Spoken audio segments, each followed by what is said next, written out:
So the WFA Global Media Charter was launched a year ago now, at a time where the global digital ad spend for the first time became the single most important ad spend in the world. So 2017 has been a historic year in that respect. For the first time ever, we have digital ad spend which has overtaken TV ad spend globally. 38% of total ad dollars now go into digital. Now, at the same time as that ad spend of digital became the number one ad spend in the industry, advertisers witnessed a series of cases of dysfunctioning, scandals, which reflect a number of dysfunctioning features of our ecosystem. You will remember 18 months ago, press coverage, extensive press coverage in the UK of blue chip companies, brands appearing against jihadist and terrorist content.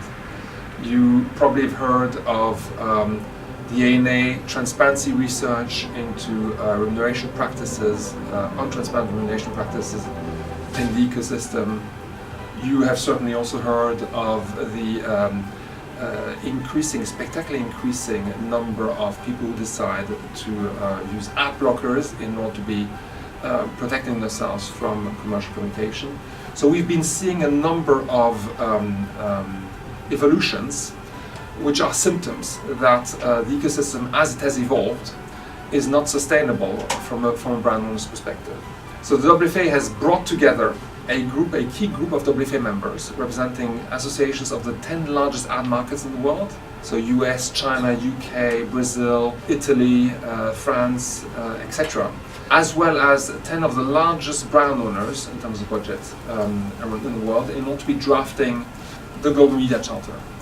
And so the Global Media Charter sets out what we think is going to be needed in order to make the digital ecosystem sustainable longer term. So it sets out sort of 8 key priorities which will have to be fixed for that ecosystem to be sustainable. Now, brand owners realize that this is not a one-way street. It's not about brand owners telling people what to do and things will change overnight. It's about brand owners recognizing that they have an integral responsibility in order to be changing the ecosystem for the better. And so in this media charter we're setting out what we think needs to change, and we're also highlighting the practices which we think brand owners will have to evolve in order for that ecosystem to become sustainable longer term.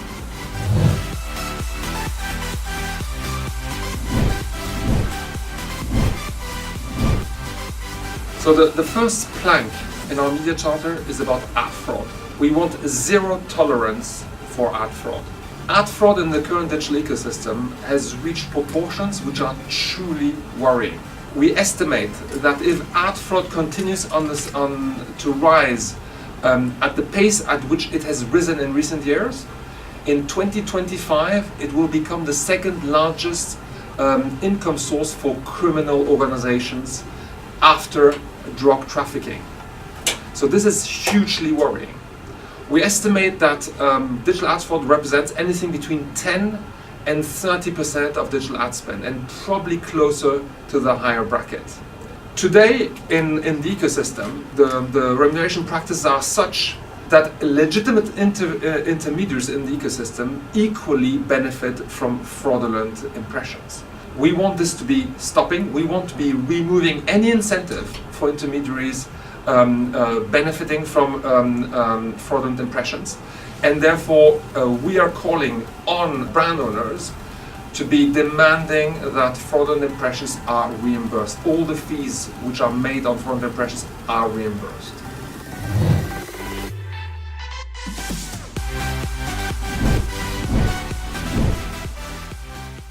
The second important plank in our media charter is about brand safety.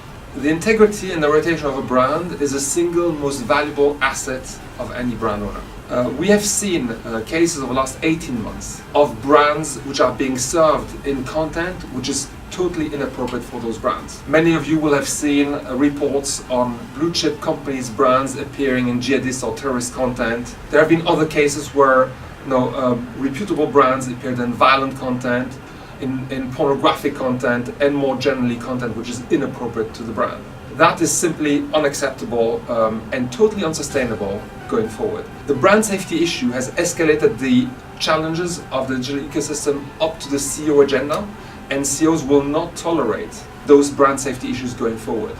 We're having constructive conversations with platforms in order to be putting in place the right granular settings which will allow brand owners to ultimately make the decisions in terms of what type of content is right for their brands. Today we feel we are not yet where we need to be, and we very much look forward to continuing that dialogue in order to be making sure that brands in an online environment are actually appearing in the content which is right for the brand and right for the consumers.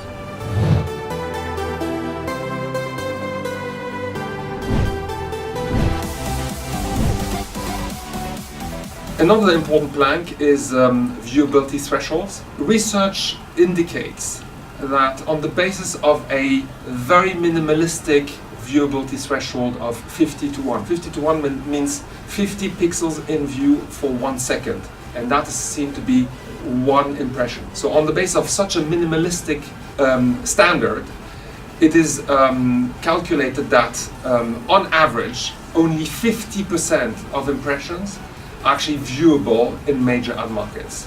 So half of the impressions are simply not viewable by people. So we call on the ecosystem to evolve that standard in order to be better reflecting what advertisers think they need in terms of viewability thresholds. Ultimately, we think that 100% viewability is the journey we want to get on. We realize, of course, that the agendas of brand owners aren't necessarily the same across the board, and that some will be asking for 100%, whereas others may be asking for lower thresholds. But we call on the ecosystem to be providing a metrics which ultimately reflects what brand owners need in order to be measuring their viewability.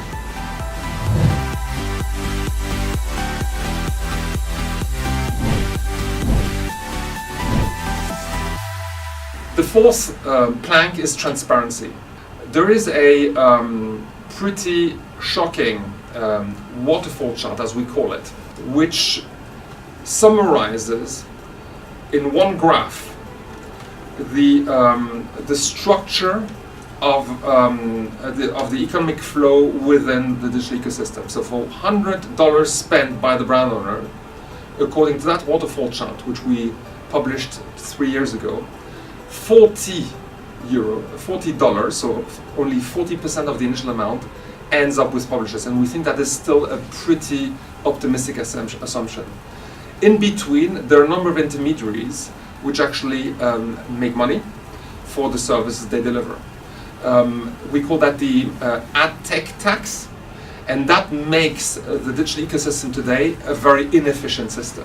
If additionally we were to include the percentage of fraudulent impressions, anything between 10 and 30%, in the worst case scenario we end up with $100 becoming $28 at the end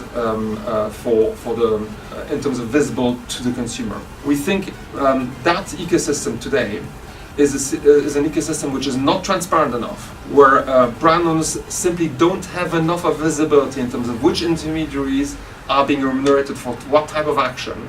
We feel that there are still a number of cases where intermediaries may even be confronted with conflicts of interest, purchasing and reselling to the same client. And that issue of transparency fundamentally has the potential to undermine the trust of advertisers in the ecosystem. So we call upon advertisers and the ecosystem in general to look at new setups in terms of digital ecosystem. We're seeing a number of advertisers bring in-house the programmatic function. We also see others radically simplifying their value chain, in some cases taking individual contracts with intermediaries which operate on their behalf in order to be holding them accountable to them. So transparency will remain a very important plank in our work, and it needs to help us deliver the type of visibility and transparency which clients need in order to be trusting the system.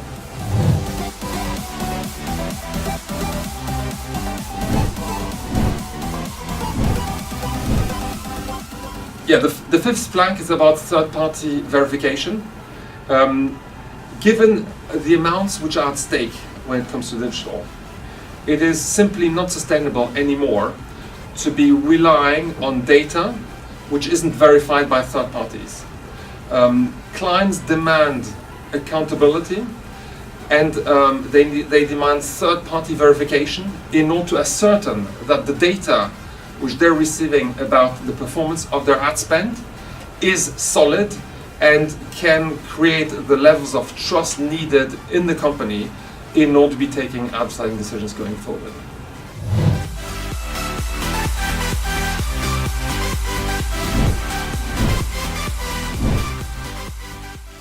The sixth plank is around walled gardens. Clients increasingly are seeing the walled gardens of major digital platforms as an impediment to obtain the right data and as an impediment for them to understand the cross-platform effectiveness of their advertising strategies. So we are working with digital platforms in order to ensure that the metrics used in those walled gardens is accessible to brand owners so that they can optimize their ad spend across the board.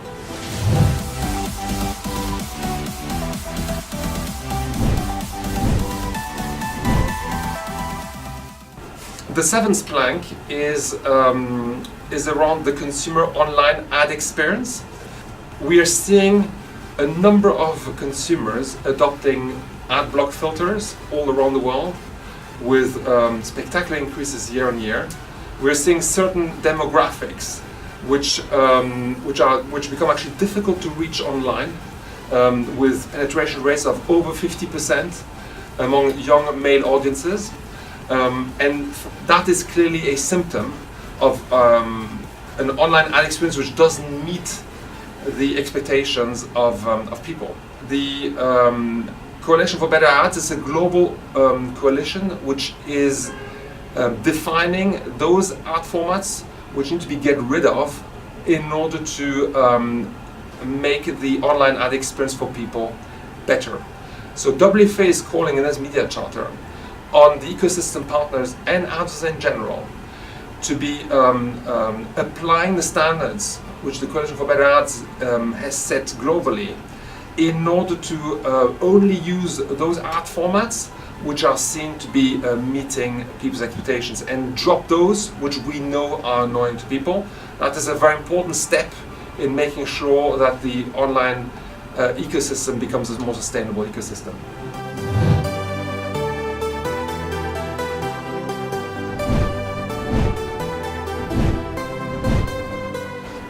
And the eighth and final plank is around data transparency.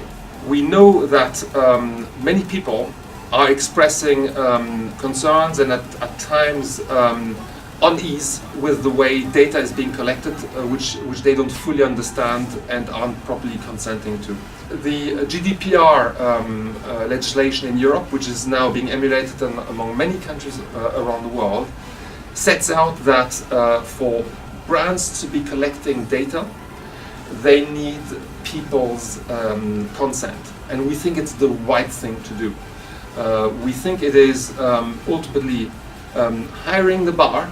It makes it potentially more challenging to collect data, but it will help us do that in a manner with which people are comfortable. It will also incentivize companies to think about the value exchange. So what type of incentive are they offering to people for people to be consenting to share their data? We think longer term that is the right basis on which to be building that interaction with people in the online environment.